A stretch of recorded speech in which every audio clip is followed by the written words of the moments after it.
Allô, Nathan. Oui, allô, salut. Salut, Nathan. Quel plaisir de te voir.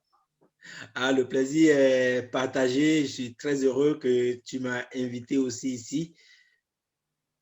Mais j'avoue que j'ai sollicité cette interview il y a très longtemps.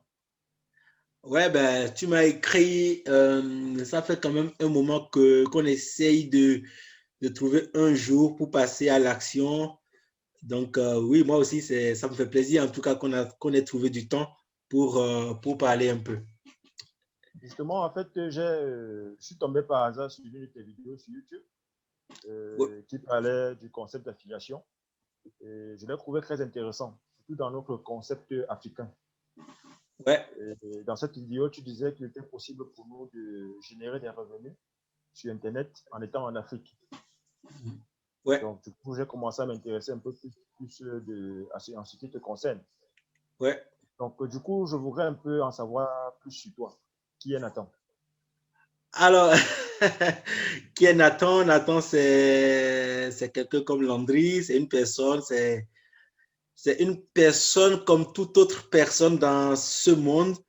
Donc, je suis Nathanaël Longpamé.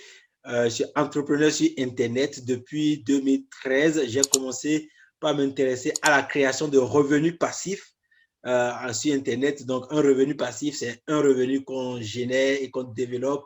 En fait, c'est des stratégies qu'on met en place pour essayer de gagner de l'argent, mais pas seulement gagner de l'argent, c'est-à-dire pour continuer par gagner de l'argent, même lorsque parfois on est en train de jouer au foot, de se promener, on est en train de faire la cuisine, parce que il y a un livre qui m'a beaucoup inspiré, c'est les livres qui parlent d'enrichissement, qui disent que dans lequel les gens comme Warren Buffett, l'entrepreneur l'un des hommes les plus riches de la planète, dit que si tu ne trouves pas un moyen pour gagner de l'argent pendant que tu es en train de dormir, c'est que tu vas travailler tout le restant de tes jours. Donc moi, Wow. quand j'ai lu ces pensées, c'est des choses que moi, je ne passe pas simplement mon temps à lire. Je lis, mais j'essaye d'appliquer. J'essaye de trouver des solutions dans la vie courante qui me permettent en fait d'appliquer les conseils que je trouve dans ces livres. Et c'est comme ça que en 2013, après avoir regardé les films comme Le Secret, je ne sais pas, beaucoup de personnes regardent ça, Le Secret de Napoléon Hill, de Bob Proctor ou d'autres personnes. J'ai commencé par m'intéresser à comment gagner de l'argent autrement qu'en travaillant, comment développer des revenus passifs. Et c'est ce qui m'a poussé de fil en aiguille à me lancer sur Internet et à en venir là où j'en suis aujourd'hui. Ok, merci pour ces précisions te concernant. C'est vraiment très captivant. Du coup, ça m'invite à poser une autre question. Parce que moi, par exemple, ça fait juste quelques mois, un mois que je me suis lancé sur Internet, ayant vu ta vidéo. Mais je constate que nous avons beaucoup de difficultés, surtout nous en Afrique ici. Déjà, nous avons des problèmes de connexion Internet. Et puis, autour de nous, il n'y a pas de gens qui peuvent nous soutenir pour nous encadrer dans ce sens. Du coup, moi, je voudrais savoir comment est-ce que toi, tu gères ces difficultés-là. Toi qui es africain comme moi. Alors, cette difficulté, elle n'est pas commune aux Africains, je te rassure. C'est une difficulté mondiale, que tu sois africain, européen. Alors, attention, il faut prendre en compte le fait que la difficulté liée à la connexion sur Internet, elle est 100% africaine, que les gens qui vivent en Europe, aux USA ou sous d'autres cieux n'auront pas cette difficulté, mais la difficulté liée au soutien moral, financier des personnes qui nous entourent, elle est commune en fait, tu vois. Euh, Si tu prends par exemple un Français ou un Européen, c'est une personne qui n'aura pas 100% l'approbation de ses parents, de ses amis, sur le fait qu'elle veuille développer un revenu sur Internet. Effectivement. Encore pire en Afrique. Donc, on n'aura pas ce soutien. Alors, comment est-ce que moi j'ai géré? Parce que moi, personnellement, aujourd'hui, à l'heure où on fait cette interview, je suis en France actuellement, mais je vais tout le temps en Afrique. C'est mon pays, c'est mon continent. Je suis béninois de nationalité. Et le problème, c'est que j'ai vécu aussi 100% des difficultés que tous les Africains vont vivre. Parce que lorsque j'ai décidé personnellement de me lancer sur Internet, c'était en 2013. J'avais passé déjà 2 à 3 ans de chômage à la maison parce que j'ai passé un master en finance internationale. Et normalement, pour quelqu'un qui a un master, je me voyais sortir de l'université motivé avec un costume, cravate. Je trouve un boulot dans une banque. Je sors le matin, j'ai ma petite voiture, la petite femme à côté avec les enfants. Mais tu sors de l'université et tu te rends compte que même le fait de trouver un stage, c'est compliqué. Personne ne te donne un stage. Et quand tu fais une demande de dépôt d'emploi, quand tu veux demander un emploi, on te demande 4-5 ans d'expérience. Il y a un dilemme. Le premier dilemme, c'est qu'on ne te donne pas l'emploi, tu n'en trouves pas. Deuxièmement, tu cherches un stage que tu ne trouves pas.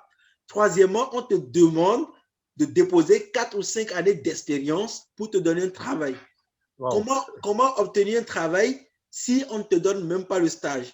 Comment obtenir 4 ou 5 ans d'expérience si à côté, on ne t'a même pas donné 6 mois de stage? Parce que tous ceux qui vont te donner ce stage savent que s'ils te prennent pendant 1 an de stage, il va falloir à un moment donné mettre la main dans la poche, te payer parce que tu dois vivre. Et généralement, les gens ne veulent pas payer, donc ils vont refuser de donner des stages et tu te retrouves avec tes gros diplômes à la maison ou tes parents qui t'ont supporté pendant plus de 25 ans pour que quand tu es né, de ta naissance jusqu'à ta réussite, généralement ça prend plus de 20 ans, continue après tes études de te nourrir. Et pour moi, ça a été la révélation parce que j'étais arrivé à un moment où mes 2 parents vieillissaient beaucoup plus, ils avaient de moins en moins de force. Mon père qui part en retraite et donc son salaire qui était déjà petit, je rappelle, les parents ils touchent généralement entre 100, 150, 200 000 maximum. Donc, ce petit salaire, on va encore le diviser par 3 et on va lui donner une partie. Donc, déjà, ce n'était pas beaucoup et on est une famille nombreuse et on divise ça encore par 3. Comment on peut vivre finalement? Donc, pour moi, ça a été, Nathanaël, tu as un master, tes parents disent, continue, va au doctorat, on va payer, on va essayer de payer parce qu'on a un petit business qui tourne à côté, un business physique.